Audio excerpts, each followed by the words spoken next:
Halo teman-teman semua, di video kali ini saya akan mengobrol dengan seorang guru les bernama Miss Dea yang akan menjelaskan tentang perlukah les musik sejak dini.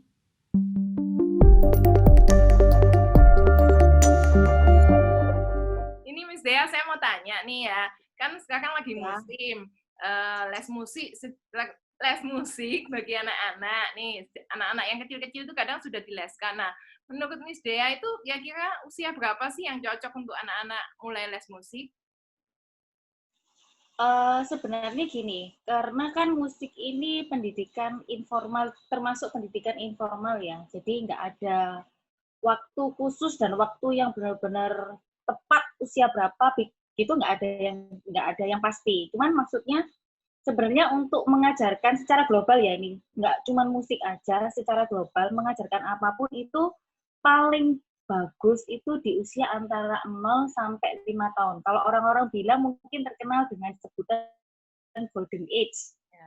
ya. Nah, terkenalnya kan golden age. Nah, di usia 0 sampai 5 tahun ini sebenarnya memang usia yang paling maksimal di anak, saat anak itu benar-benar otaknya itu kayak benar-benar berkembang dan dia kayak istilahnya blank paper yang benar-benar pingin diisi, benar-benar kayak gelas kosong yang pingin diisi sampai penuh. Nah, makanya di usia antara itu yang terbaik. Nah, kalau khusus untuk musik, sebenarnya pengenalan musik itu bisa dimulai sejak sedini mungkin sih sebenarnya. Pengalaman kalau dari anak-anak saya, sejak dia di dalam kandungan, itu sudah saya kenalin ke musik. Jadi saya kan kebetulan juga ngajar setiap hari, pasti dalam perut pasti kedengeran kan ya, Hmm. kan suara piano, suara biola pasti kedengaran.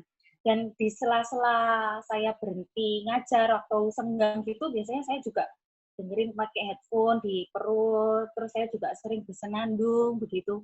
Jadi kalau untuk dari kandungan itu anak-anak sudah kenal musik.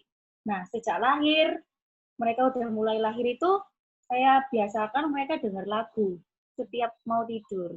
Oh. Jadi dari kecil mereka sudah kebiasaan sama dengar lagu gitu. Nah, benar-benar usia formal untuk memulai mengenalkan musik itu kalau anak-anak saya biasanya saya mulai itu sejak usia 3 tahun, 2 tahun sampai 3 tahun.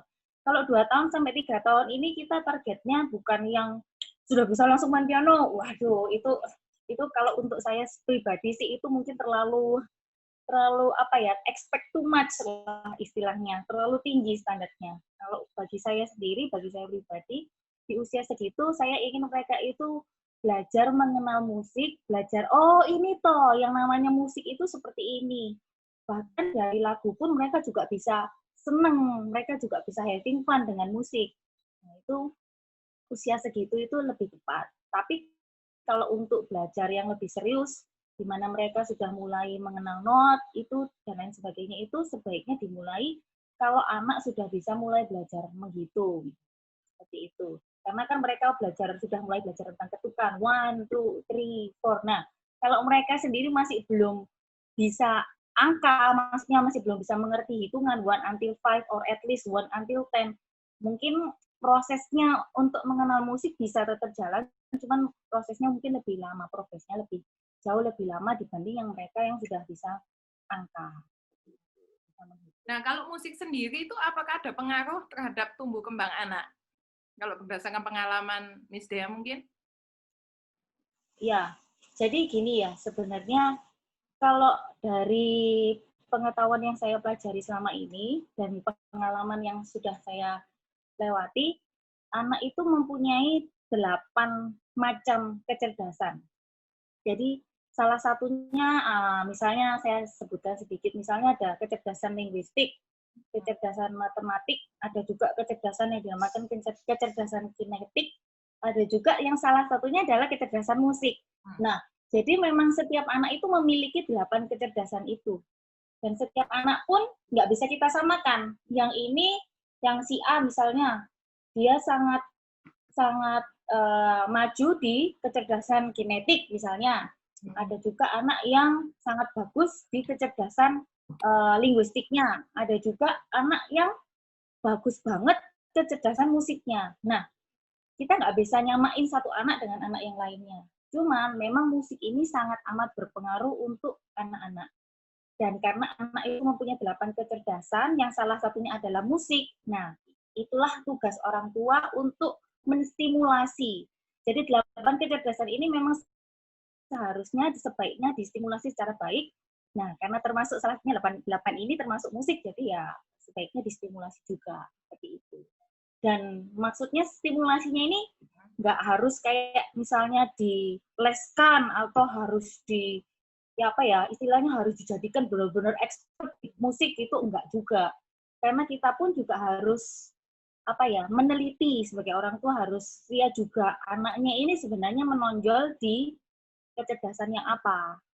Kita cuma menstimulasi, tapi kalau memang kecerdasannya dia bukan di situ, ya kita alihkan ke yang lain yang memang dia menonjol di situ, gitu sih. Cuman kalau ditanya, istilahnya ditanya, apakah ada manfaatnya? Sebenarnya sangat amat banyak manfaatnya. Kalau untuk awal-awal pengenalan musik, anak-anak itu jadi lebih, istilahnya bisa jadi lebih, apa ya, terutama kalau saya lihat dari murid-murid, anak-anak itu bisa jadi lebih ekspresif. Yang awalnya mungkin kayak diem, takut-takut gitu, jadi lebih ekspresif, dia bisa lebih bergaul, apalagi kalau kalau kelasnya grup ya, itu kan dia bertemu dengan teman-teman, dia belajar untuk bersenang-senang dengan teman sebayanya melalui musik. Dan dia juga bisa mengeksplorasi, ternyata ini benda ini berbunyi, ternyata benda ini tuh kalau dibuat main ternyata bisa bunyi.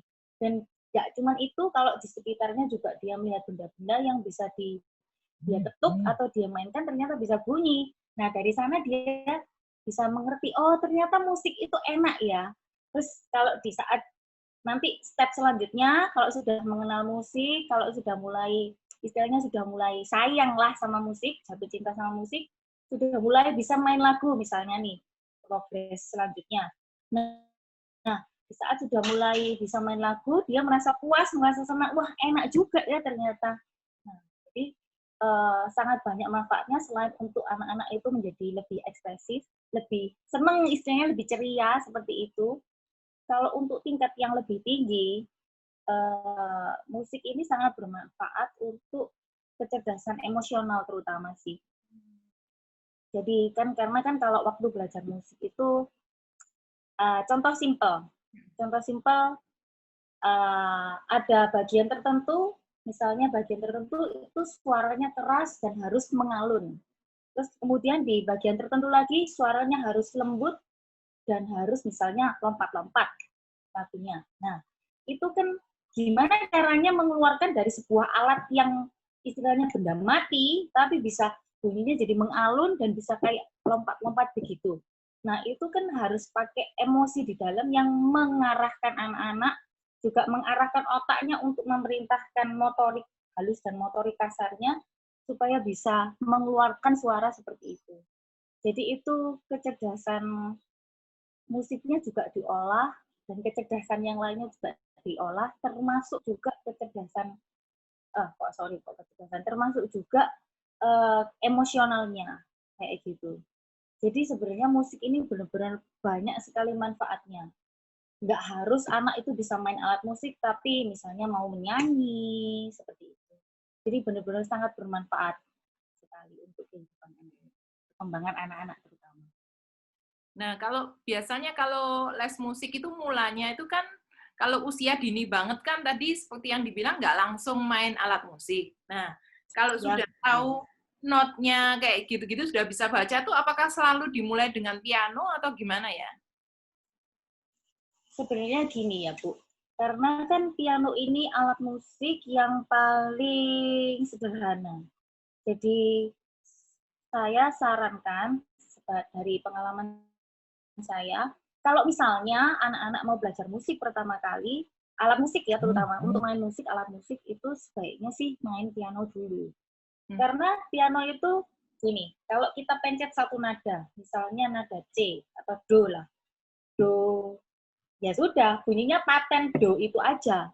Tapi kalau misalnya kayak contoh yang lain alat musik misalnya biola, ada anak yang kepingin sekali dari kecil itu lihat biola, kepingin dia, tapi belum punya basic lainnya, piano belum bisa, mau main biola. boleh-boleh aja, cuman maksudnya dia masih belum punya dasar seperti nada do itu seperti apa sih bunyinya. Otomatis dia kan harus kenal dulu nada do itu seperti apa bunyinya dan tingginya seberapa. Apakah do itu do ataukah do ataukah do atau seberapa. Nah, di mana dia bisa memperoleh nada do itu seberapa tingginya dan seperti apa bunyinya. Nah, itulah dari piano. Karena piano itu bunyinya ya paten begitu aja. Do langsung fix, re langsung fix gitu. Nah, makanya sebaiknya kalau untuk anak mau belajar musik, lebih baik dimulai dari piano dulu. Terima kasih semuanya sudah melihat video ini sampai akhir. Dan semoga apa yang kami bahas dalam video ini bisa berguna bagi kita semua. Bagi Anda yang mempunyai pertanyaan tentang pembahasan dalam video ini, atau kritik dan saran bagi channel kami, Anda dapat mengetikkannya di kolom komentar. Sampai ketemu lagi di video berikutnya dan terima kasih sudah mampir di channel Hey Life, Henok, Debbie, dan kehidupan orang-orang di sekitar kami.